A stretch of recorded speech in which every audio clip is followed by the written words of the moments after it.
on the previous episode. Jalen Hurts, 96 overall scrambler, so power up to 97. He will get escape artist and gunslinger, so he'll be the second or the third quarterback apart from Tim Tebow and Derrick Henry. What is up, YouTube? Welcome back to the channel. We got episode 111 of the No Money Spent. And when I'm imploring you to stay to the end of this episode and watch the gameplay, it's probably my best work when it comes to editing, production, and a bunch of different things. But before we get actually into the gameplay, since my channel is predominantly coin making, investments, stuff like that, we're going to show the binder off a little because we have made a couple of moves. There isn't really much investing wise that we're doing other than holding the LTDs. Derrick Henry finally moving the needle at about 320,000 coins. Once it gets to 330, that's when we break even. For Marlon Humphrey, chilling at about 315. With a lot of these cards, I'm planning on selling them like middle of this upcoming week or later next week. I'm not really looking to sell off now. Marlon Humphrey at about 320, so anything above 310 for Marlon Humphrey is profit on each and every one of those cards. But the big one and the mover that I actually have been selling off a little bit is Isaiah Simmons. He's up to about 383. He's been 395 basically the most, like later tonight.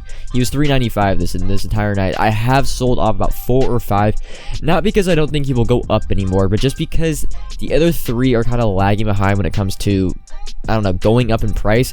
I'm going to sell off a couple of my Isaiah Simmons and get some coins back, so at least get some coins, like some profit, that we actually see some positivity when it comes from these investments. So we did sell off a couple of Isaiah Simmons. That's why the coins are back up to around like 6 mil, right? I think if I sell all my Isaiah Simmons off, I should be at like the 14-15 area, and that's what I think I want to be at. Ricky Williams actually not too bad, right? 315. Anything above 310 for him is profit. When it comes down to the investments, Jalen Hurts and Jonathan Allen, I actually am picking up a few, but I'm not going to go insane. I pick them up for under 280, I will scoop, but I'm not going all out. But in terms of our offense and what the team are rocking with, we have made a huge change at quarterback, and it's going to be Jalen Hurts. Now, let's get this right out of the way. Derrick Henry is the better quarterback. He has a better release. He's faster. He is the better quarterback. He's a lot cheaper.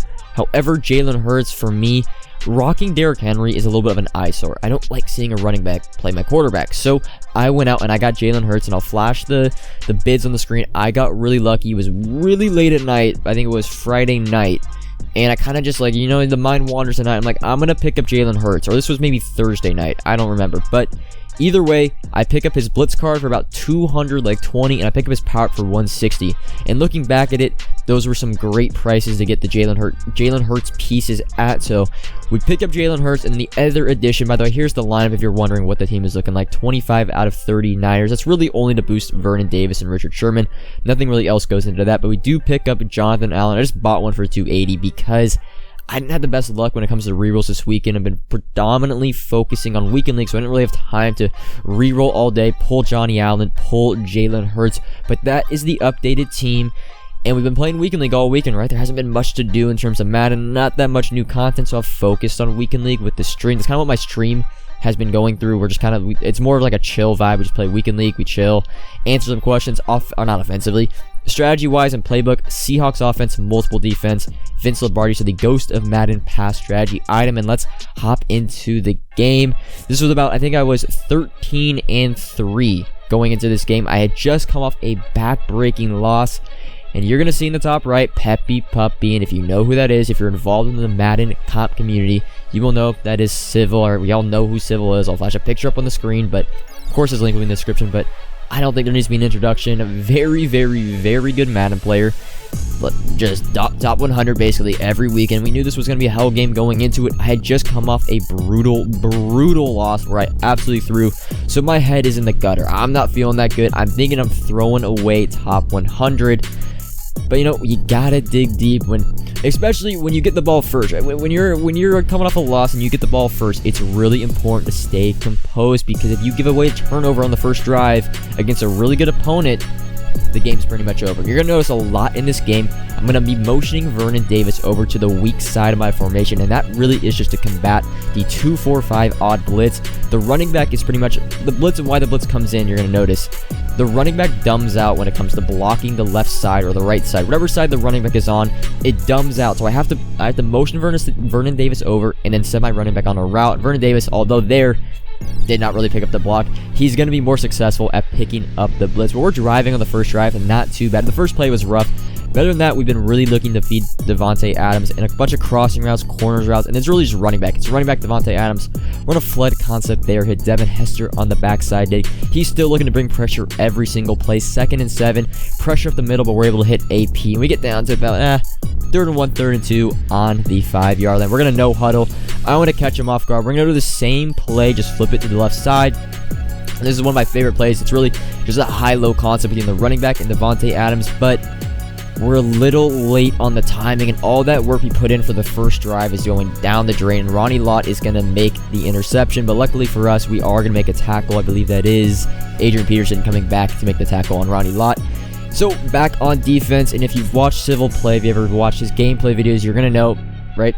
PA boot over every single play. Derrick Henry's going to look to make plays happen in the pocket. First play, I was in man coverage, was just not into it at all. He's going to escape out to the left, get down to at the 9-yard line, and just like that, in 2 plays, you're going to see Derrick Henry just rolling on the park, gives me a little stick, a little juke. I'm sent into the first row, and just like that, it's 6-0. But this is going to be a really important aspect of our matchups because it's 6-0, and we are basically always going to go for 2 against each other, but he's still going to run PA boot over. I'm going to send a little bit of heat. He's going to just run around a circle, and we do get a little bit of pressure, but he's still able to get out, roll out left, throw back across his body, but lucky for us, Keyshawn Johnson is short at the 1. So down 6-0 really. At this point, there's 30 seconds left in the half. I know he gets ball to start the second half. I'm thinking in my head, I can't let him get the ball back. So even if I score a touchdown, let's say I score a touchdown, he gets the ball, he's going to clock at the end of the first half, he's going to score, then double up to start the second half, making it a 2-possession game. The game's all but over. So this drive, in my opinion, in my head, basically, I'm thinking, we can't let him get the ball back. We got to take up as much time as we can and score a touchdown with 20 seconds or left with no timeouts for him. So that's the plan. The plan of attack going into this drive. 2nd and 8, put the running back on a wheel route. We're really just not trying to actually score right away. We're just taking checkdowns. Throw to the running back, throw to the right flat. We're not looking to get down under the 20-yard line, really. 3rd and 2 now. He's going to look send some more pressure. We go kind of the same play, man. We're just checking down to the running back. It's perfect at this point. The clock is ticking. We're down to 2:30 left. Still has all 3 timeouts, though. We're going to even run the ball here with Adrian Peterson. I never run the ball. We are going to fumble. Luckily for us, our lineman picks it up. I have thrown conservative right away after that. Again, motion Vernon Davis to the right. I think we're going to be very simple. It's my 2-point version play 2. High-low concept. He has to choose between the running back or the 10-yard dig. This time, we will hit Davante Adams, my favorite card. Maybe in the game, minus Jalen Hurts. Really, really good receiver. I know he's expensive, but man, he's a fun card to use. 2nd and 10 now. Throw it down again to the running back. And down to the 1, we try to not score. 57 seconds left. He's got to burn his first timeout. You're going to notice on this 1st and goal, I stop with AP. I don't want to score. If I score, he's probably going to get a field goal. Touchdown to start the second half, and the game is all but over. So, again, run the ball, but I'm not trying to score. I just kind of stop at the 1-yard line. He tackles me. Now it's 3rd and goal. He has no timeouts, but at this point, I'm just like, if I score, I score. He has no timeouts. Let's try to hold the 3, and that's going to be the case. But just like Civil did, we're going to go for 2. We're going to run our 2-point conversion play. And I don't know if my team was nervous in the game, but we great play call for Vernon Davis, wide open, bricks. Possession catch, bricks. So it's 6-6. What could have been 8-6 and a really kind of that's a significant lead, a 2-point lead. It's not 1, so if we were going to stop in a touchdown, it would be a 2-possession game. So now it's 6-6, tie game, 42 seconds left. Although he has no timeouts, this first play was really important. Rolls out to the right. Michael Vick kind of misses the block, and Pat Pete is able to tackle him in bounds. Running clock. He's got to go no huddle. Little 8-second runoff down to 21 seconds left. We're going to look to bring a little bit more pressure now. He's trying to make his audibles. He can't do everything super fast. Derrick Henry, nothing really open, and we get the sack to kind of end the half in a sigh of relief on my end. I'm like, all right, I'm going to be still in this game. This game is not over. It is 6-6 going to half. Our defense, although it struggled, I'm really confident in my offense. If I didn't make that really bad read at the end of the first drive, right, it would be a 14-6 game or a 13-6 game, whatever score we think it could be. But now 6-6. The main thing coming out of the half was don't give up a bomb. We need to take as much time as we can off his drive, so then I could have kind of a game-tying drive to end the game, and then maybe go to OT. But as I say that, we give up a bomb on the first play, like an 80-yard, 90-yard touchdown. Not a touchdown pass, but Derrick Henry throws the nuke. PA boot over to Keyshawn Johnson. But now rolling out to the right, nothing really open. Goes back left, goes back right. Derrick Henry this time, And you're going to notice, oh wait, this isn't the play. These plays are all identical. We're able to almost get the sack, but 2nd and goal now. Again, roll to the right, roll to the left, back to the right with Derrick Henry. Nothing really open. You're going to notice, I'm going to slow it down, but I really messed with my user. Actually, do a replay. I'm going to the left. I see all the receivers going to the left, and I don't know why I stop. I hesitate for half a second. If I keep running to the left, like, I'm not kidding, another half step, I probably get the interception. I really get the interception there. I don't know why he threw it. I didn't expect him to throw it, but hey, it's whatever. I'm really learning from our mistakes. He's going to roll to the right, and this time, I'm not stopping. I'm running to the left the entire time.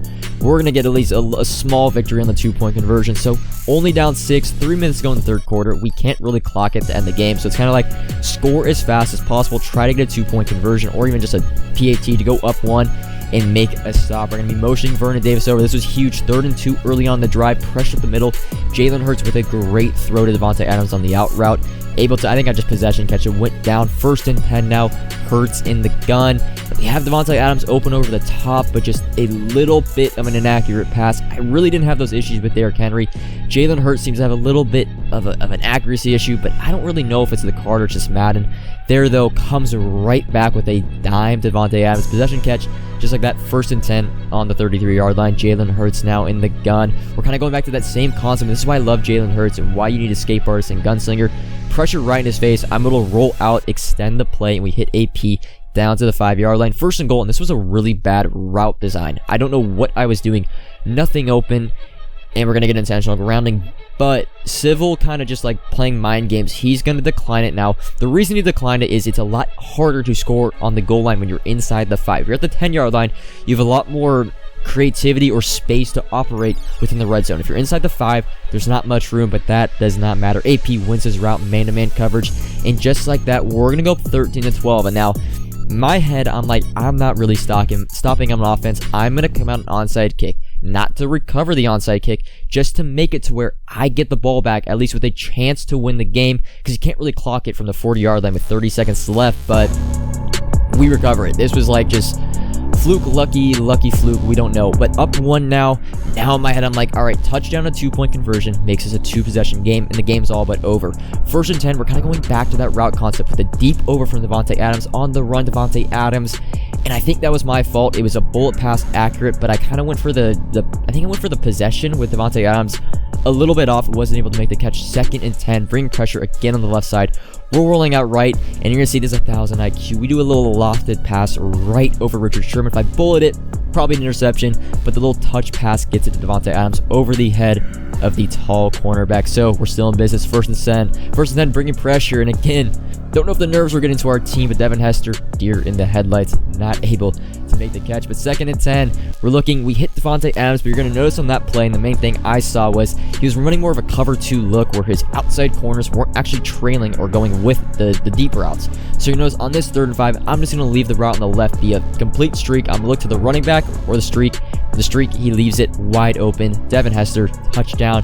And this is it right here. This is the game, in my opinion. It's probably the game in his opinion. If I get this 2-point conversion, it's all but over. We're going to the money play. We set the audibles. We put Devin Hester on a clear out to the right. Left receiver standing still.